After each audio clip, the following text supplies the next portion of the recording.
Hello and welcome to my YouTube channel. This is Yemmy. I want to say thank you to all my new subscribers. I see you guys. I got your comments. I'm happy to have you here. Welcome to the family. And to all my returning subscribers, welcome. Thank you for your support. We all know that 2020 has been a very rough year for a lot of us, for all of us, right? But one of the things that held me together in this 2020 are the books that I read. So I want to share those books with you guys, and let's jump right into it. My all-time best, one of the best books that I have ever read is A Thousand Splendid Sun.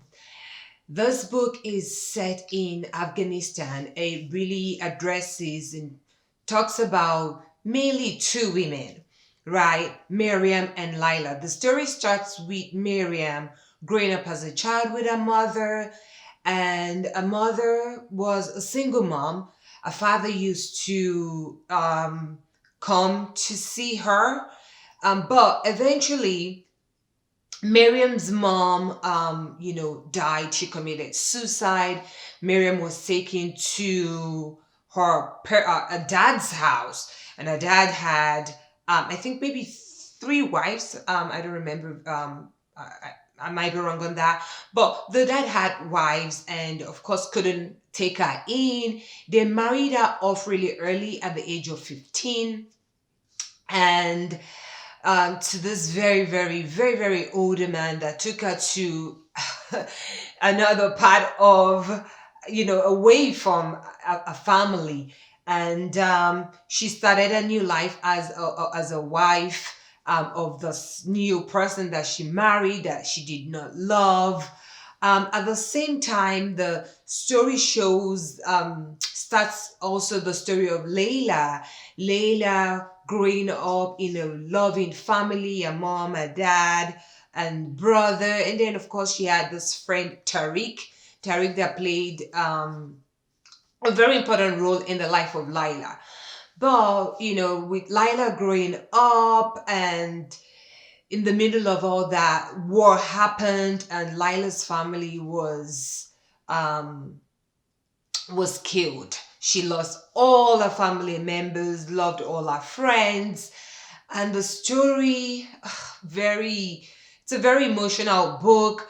Now, at this point, the story comes together where Lila and Miriam now comes together. At the beginning, where Lila was taken in by Miriam and her husband, and you would think that, Miriam's husband, I think Rashid, was going to be like a father figure to Lila, but he made her his wife. It's a long book. It's a very interesting one. It's an emotional book. I cried and cried and cried reading this book. The description of what was going on, in Afghanistan, with the war and the Sharia law that the women have to, of course, obey. Women could not go out by themselves. There were a lot of things that was just very restricting. But in that, living in the midst of chaos, war, heartbreaks, domestic abuse. The story also shows about love, the dynamics of the relationship that now started between Miriam and Lila was just so beautiful to see their relationship evolve. It started first from, of course, them not getting along because, Lila came as a second wife, to now becoming friends, and then, eventually Miriam being like a mother figure to Layla. So it's a beautiful read. I didn't want this book to end. I was you just cried so much reading this book. I learned a lot of things reading this book, in the fact that I did not know that Russia occupied Afghanistan. So it was interesting to learn that from the book. The effects of the war also, it showed just the humanity of and the beauty of those people. It endears my heart to the people of Afghanistan, just, getting a peek into their culture, their life through this book. I think the author really did a fantastic job. So I don't know if you guys have ever read this book before. Let me know what your thoughts are. And if you've not, I am absolutely recommending this book to you, but be prepared because it's an emotional one. It's a tearjerker. You're going to cry. And the characters in this book are going to stay with you for a very, very long time. How to Win Friends and Influence People. It's a classic. This book was written in 1936. So it's an old book, but I think it's still relevant in our time. Most of what you have in this book are just how to deal with people, how to be considerate of other people, really. It advises you to make sure that you make other people feel important, right? It says, part of the principles, the first one says, don't criticize people. Like if you want to make maybe a recommendation, you don't go in by saying, what you're doing, this is horrible. No, instead you compliment before you can, make a correction or criticize. So it says, don't criticize people, smile more, remember people's name, address people by their names because it makes them feel important. So a lot of the nuggets that you have in this book, and supposedly at this point, to me, most of it are like common sense, but some people still don't use it. So if you've never read this book before, I feel it's a good one for everyone, especially if you are in leadership. If you're in leadership or you deal with people every day, it is a very, very good book. It is a classic book, but very relevant in our time. The one thing about this book is it is very, very long. For me, I listened to it on Audible, so which, it wasn't bad. So listening to it on Audible really, really helped me. Check out this book. Have you read it before? What are your thoughts about this book? Let me know. The Bible. The Bible, as we all know, of course, is a classic. It to me is my most favorite book. I try to read the Bible every year as much as I can. This year, of course, I'm still reading the Bible. I use an app, the Bible app, to help me to read the Bible. And what it does is that it gives you a portion to read every day for the 365 days that we have in the year. The best part of reading the Bible for me this year are the Psalms. They are my all-time favorites for sure. But just giving all the stuff that was happening, or that is happening in 2020, the Psalms really are very comforting to me. Psalm 91 is my all-time favorite of all the Psalms. It says something like, if you dwell in the secret place of the Most High, you will abide under the shadow of the Almighty. And you can imagine if you're under the shadow of the Almighty, that means you're under His watch, under His protection. No harm can come against you. And even when there's trouble, right, He's always there with you. So, the Bible definitely, there's so many lessons in the Bible. As we know, it's a holy book. It's part of my faith. And I enjoy reading the Bible, the Old Testament, most times, especially when I'm reading during the year, reading, it gets a little bit tiring just reading all the long passages. But overall, always a good experience interacting with the Bible. It gives me a lot of peace. It gives me a lot of assurance. It gives me a lot of hope as well. So, have you ever read the Bible? What part of the Bible do you like the most? Which of the books speaks to you the most? Also, have you ever read any of the book of the Psalms? Which one is your favorite? Share with me in the comment section. Educated. Educated is a memoir. It's a memoir about Tara. Of course, she wrote it herself, and she shared her childhood in the book. She talked about growing up in Idaho in a Mormon family. And the main characters of that book includes herself, her brothers. She has one sister and a mother, of course. This book is really interesting. It talks about the dynamics, really complicated family dynamics, right? The relationship between Tara and a mother, and also in the book, because of their religion, they did not believe in organized school. So they were not going to school. They were supposed to be homeschooled, but that really did not happen. Even though, at the end of the book, our parents were there was a part of it that they were saying that she was homeschooled, but she wasn't homeschooled. She taught herself to read. She self-educated herself, and she was able to get into the university by the help of her brother, because one of her brothers had done the same thing.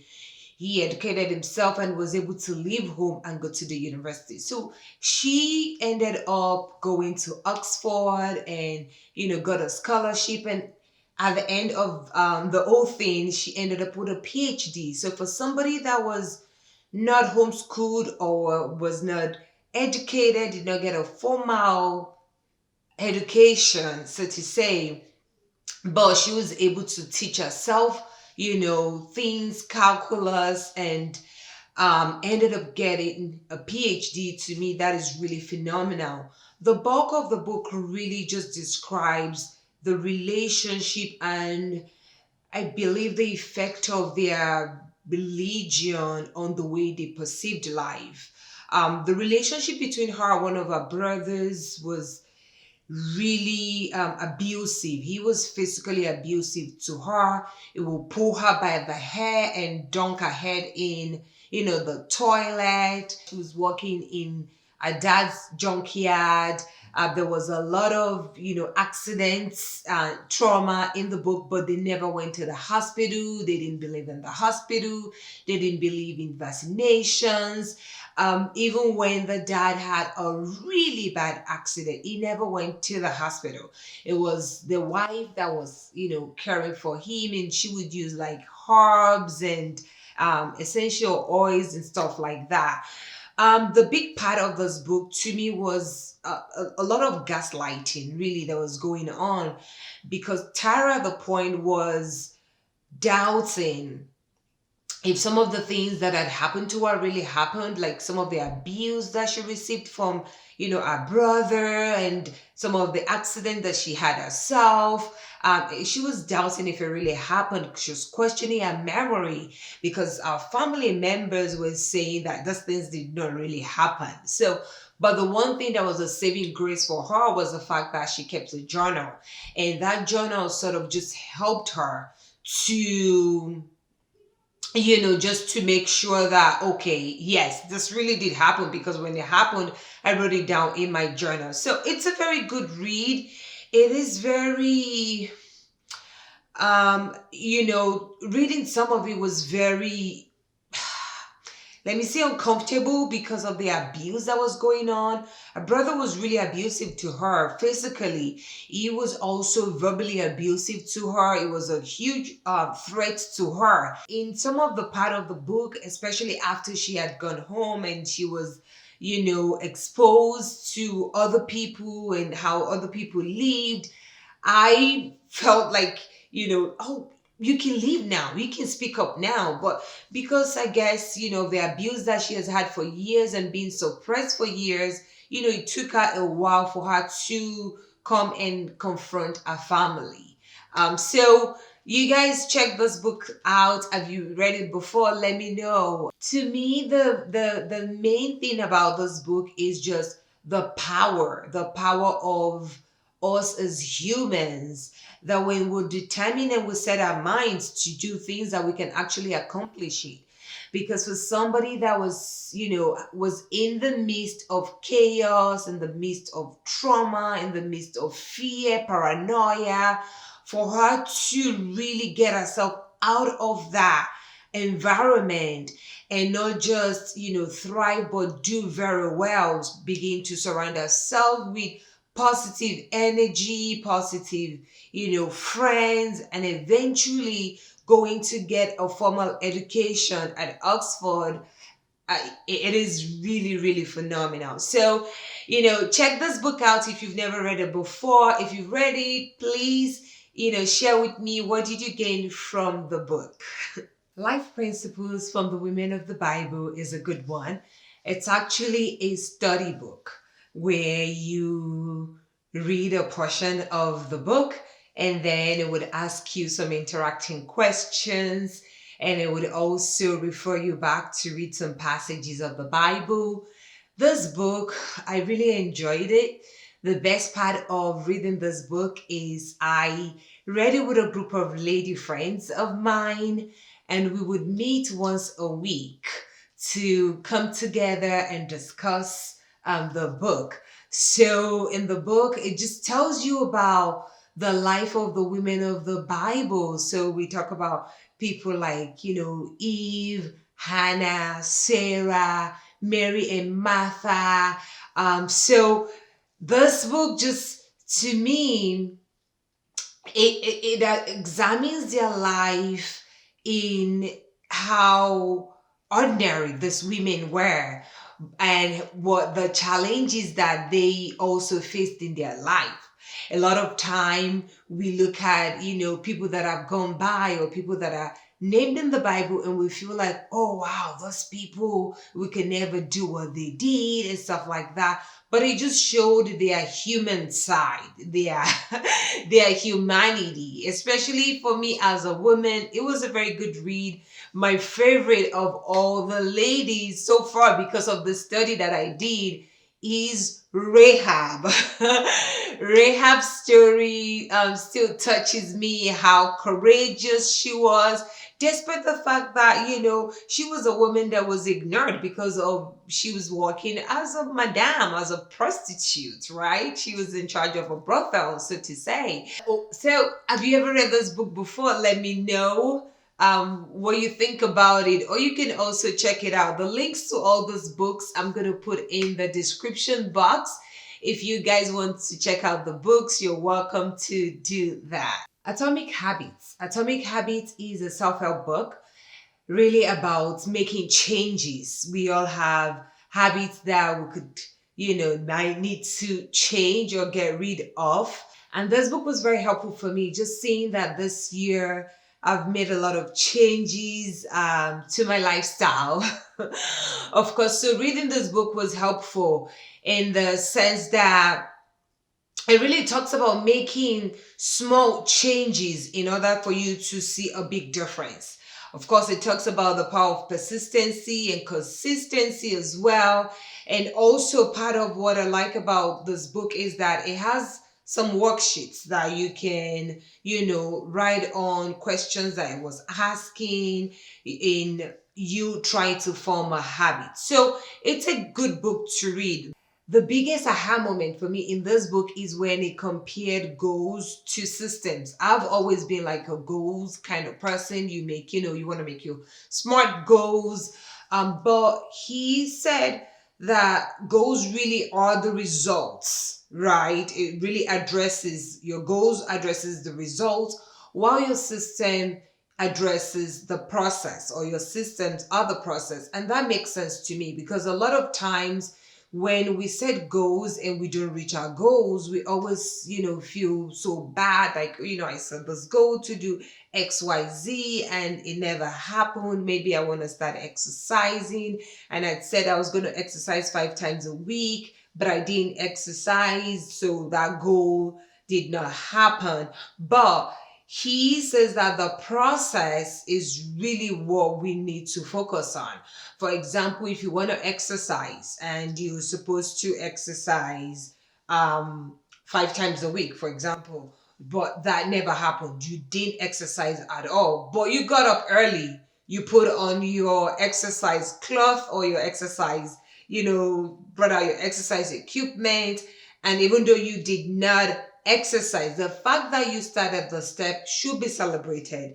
And, for me, it's hard for me to explain, but that part talking about systems really made a lot of sense, for me, and it actually helped me in a lot of the changes that I've made this year. So it's a good book, it's a good read. If you have a habit that you need to change, this is a book that you might want to look into, but you have to be ready to make your changes as well. But overall, I enjoyed it. I want to go back because there's some things that he talked about that I don't even remember anymore in the book. So I want to go back and read it again. Maybe I will read it for 2021. So in fact, this is a good time of the year to read a book like this for preparing for a new beginning, preparing for a new year. So have you guys read Atomic Habits before?